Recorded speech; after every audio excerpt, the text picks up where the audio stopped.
Hello everyone, it's Bowie again, and today we're going to talk about Death Prophet versus Ember Spirit. If you guys are unaware, Death Prophet has one of the highest win rates of the patch right now, and with a fairly big pick rate. If you check all of the heroes here, Lycan has 460 picks in 7k plus games, Chaos Knight 100, 500, so you can see that the 800 from DP is really high considering how high of a win rate she has. She literally almost loses no lanes, and she's a really strong hero at the moment. And that's why we're going to address the Ember Spirit versus Death Prophet lane. Wonderful. There are two ways, in my opinion, to actually lane versus DP. We're going to talk about those two and which one I think is the most reliable one. We did talk about cutting waves a lot in this channel already. We talked about Void Spirit versus Huskar, Void Spirit versus Viper. And this is what this player attempts to do in this game versus Snake King's Death Prophet. He gets slightly unlucky though, because what happens is Death Prophet was actually waiting here when he goes for it, and both supports are actually in the bottom side of the map, and they rotate to the mid lane once the game starts. So even though he actually kinda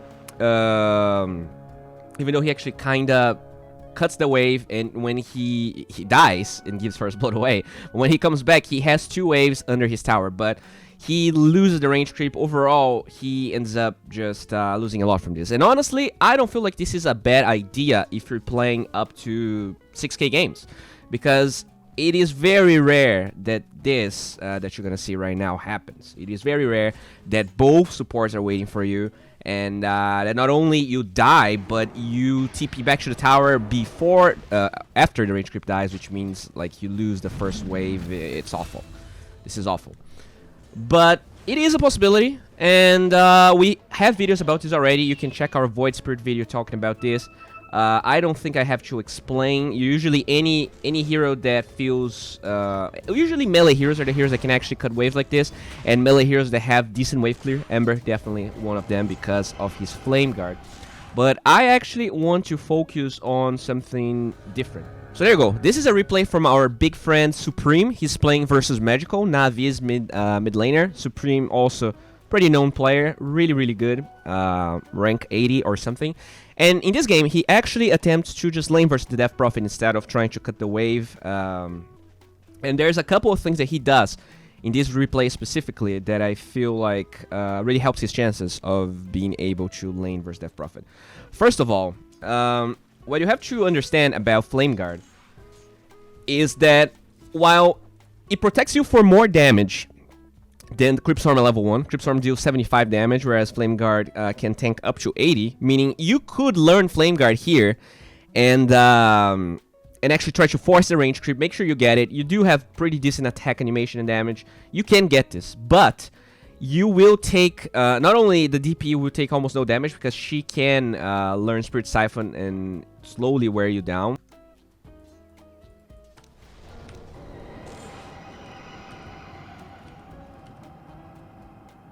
He doesn't really force the range creep straight up. He saves the skill point, and because he actually left the range creep in front here, which is usually not great when you're playing a hero, like when you cannot secure the range creep deny really well, and DP can definitely secure the range creep against you because she has really high base damage and Cryptstorm on top of it, so she didn't even have to use Cryptstorm here. When she draws aggro, that's when he actually goes up. And with the Sleight of Fist, he can actually harass the DP and secure the range creep at the same time. You can see that he doesn't get it, but because of the Sleight of Fist, he's going to be able to do it. And it's just that, like, Flame Guard could be decent here. And she did learn Cryptstorm. He doesn't know it yet, but he could use Flame Guard. It's just that you're going to take a lot of damage. Whereas if you just... he even gets unlucky here, loses his courier when he goes for display. But what I really think is the important part about how he plays is how often he's just drawing aggro away. He loses range creeps because of this, but he is just trying to make sure he doesn't get hit by the creep swarm once DP knows that the range creep is gonna die, and he just doesn't want to take damage from Spirit Siphon because that is really what allows DP to shine. Once she's level 3, gets 2 points of Spirit Siphon. All melee heroes just struggle. You get boots, well, you're still gonna lose a ton of damage. You have no stats, you have no bottle sustain. There's just no way out, honestly. So drawing aggro constantly is really one of the few options that you have, And also, another thing that he does is he rushes bottom in this matchup. And I think he rushes bottom and obviously gets a salve early on. Because what you're really doing is you're spamming your mana to get some creeps and mitigate some of the damage that's inevitably gonna come from the Spirit Siphon. Because as you're gonna see right now, he's blocking the creeps. That is another thing that you just have to do constantly. But even though he does it, he ends up getting a bad creep equilibrium. Maybe it would have been better to not block it here so that it passes to the enemy tower and you can actually get the zigzag going. But still, he doesn't even use Flame Guard until he's level 2, because at level 2, DP can 100% break it, because Crypt Swarm plus half a second of Spirit Siphon is going to take you down. So there is no point in wasting his mana right now, and there's actually a pause here. Let me just fast forward a little bit. There you go. So constantly drawing aggro. You can see he does it again. He tries to deny his range creep, but at least he doesn't give the CS to the DP. And right now, no point in turning the Flame Guard. He's really close to getting level 3, so turning the Flame Guard now is pretty much just asking to be super ineffective in the next 40 seconds. So, see, 2 range creeps dying there, but it's impossible. DP is incredibly strong, and he would rather make sure that she's not denying these creeps, that he's not taking right-click damage from the DP, than fighting for those. And that's kind of what you have to choose. You either cut the wave, or you do this, because it is really a roughless matchup. DP is just in a really good spot right now. And yeah, he now pops his salve. I'm gonna just 1.5 this for a while. And you're gonna see, draws aggro. There's really not much you can do, and this is the point where he starts trying to fight back a little bit, with Flame Guard actually tanking up to 220 damage. You can trade with the DP, and the thing is, even though... so, basically what's happening here, you are not losing HP, you are trading decently because of your Flame Guard, and that is the only thing that you can do versus DP. You can see that he now loses the Flame Guard debuff and he just runs away. And that's what you have to do. You have to use your Flame Guard when it's active. And just try and get as much CS as you can. Harass her a little bit. And once you start losing HP, that's when you have to get out. He does finish his bottle quite early over here. And there is another thing that has to be talked about against this matchup, because DP is a hero that goes bottom. And that is one thing we can see in this game. I feel like Kotl really helps the Supreme Ember Spirit in this game. And here's the thing. Now that you only get runes at 4 minutes, getting that rune is incredibly important, because you can see that both have bottle. The animation of bottle is showing on DP right there. Whoever secures this is going to dominate the lane, because it's a huge boost. Whatever rune it is plus the heal just makes that hero either... kind of tip the scales in the lane so that you just crush it, or you now can survive in a lane that was really hard, kind of becomes even for the next 2 minutes, or 1 minute, because you have bounties coming up at 5. So Kotl comes and helps Ember Spirit to get this rune. You can see that he once again uses his Flame Guard here to just trade. He knows he cannot kill the DP, but he's not losing HP. He's wasting a cooldown from the DP and mana.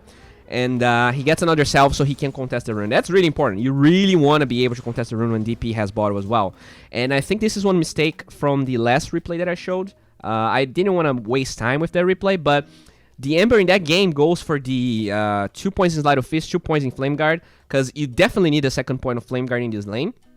But the Searing Chains are a way for you to actually stop the DP so you can run away from Spirit Siphon, so I think that's really important. But it's also a way for you to contest runes against supports, or even against the DP herself. You can see that the Kotl shows up, they do secure this haste, and that is really what allows the Ember to do what you're going to see in the next 2 minutes. I feel like that's... it's actually game-winning, because... you might look at this and you're like, well, Ember's level 4, DP's level 5, he's still losing the lane, and yeah, because DP is really strong. She is really strong, and there's no rocket science here. You cannot win this lane unless... I'm gonna say it. I don't think you can win this lane unless DP makes some huge mistakes.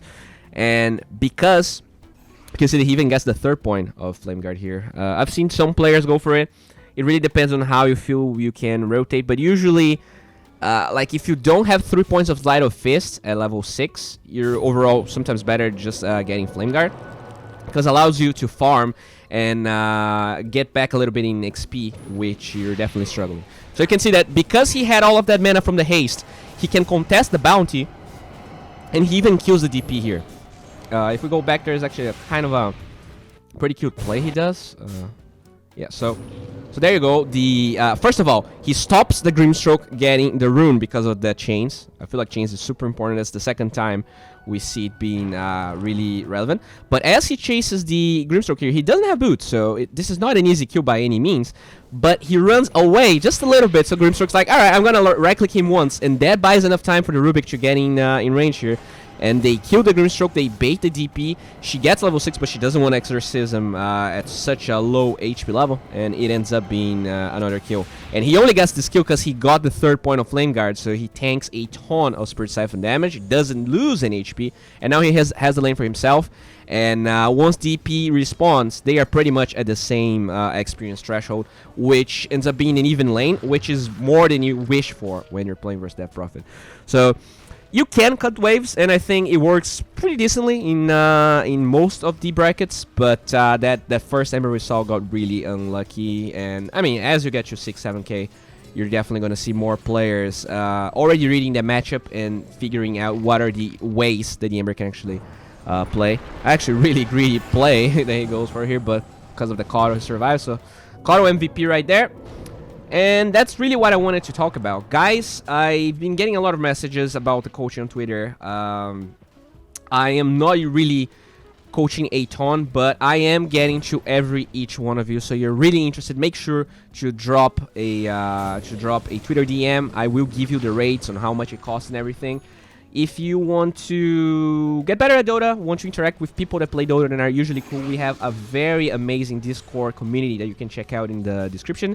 There is also our Patreon, where you can help us grow this channel. So if any of the goals right there interest you, make sure to help us. And finally, there is my Twitch stream where I cast, where I play Dota. I've been playing a lot of mid recently. I'm also considering doing this on YouTube. So if you're interested, send us a message here on YouTube so I know you guys are interested. Thank you a lot, and that's it for today. Bye.